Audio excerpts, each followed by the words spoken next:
All right, guys, I'm gonna show you the bones of the carpals. So the carpals, I know some of you may be struggling with learning the bones of the carpals, and we got mnemonics for them. I'm gonna show you in this video on how to tell them apart based on shape mainly, and other tricks like that.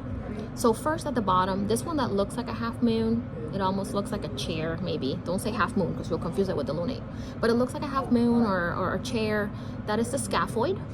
And then directly next to the scaphoid, you're gonna have the lunate. The lunate is like a moon, but like a full moon, okay? So you got scaphoid and lunate. Next to that in the first row, so these are your first row right here. This is your first row, scaphoid, lunate. Then on the back here, like inferior, you have the triquetrum.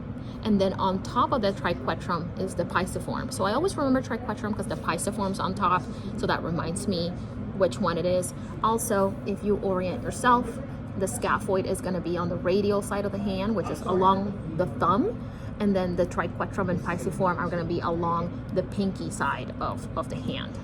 Then if we move on to the second row, so I do the first row and then I go back and do the second row, always from scaphoid towards pisiform and then from trapezium towards hamate. The first one on the thumb is trapezium. So I tell myself trapezium on the thumb, trapezium on the thumb. So this is the trapezium. Next to the trapezium is the trapezoid. That's why I say trapezium on the thumb, so I don't confuse it with the trapezoid. So this is the trapezoid. Then front and center, down your middle finger, is the capitate. Not the capitate, just capitate. So capitate, I remember it because it's along the middle finger, it's front and center, and it's the biggest one. So I think of the captain bone, just to help you out, right?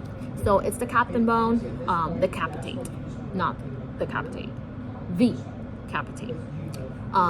Lastly, we got the hamate, and the hamate, you'll see it has a hook. So it does have a hook. You can see it there. It looks like a little finger like that, this direction, right?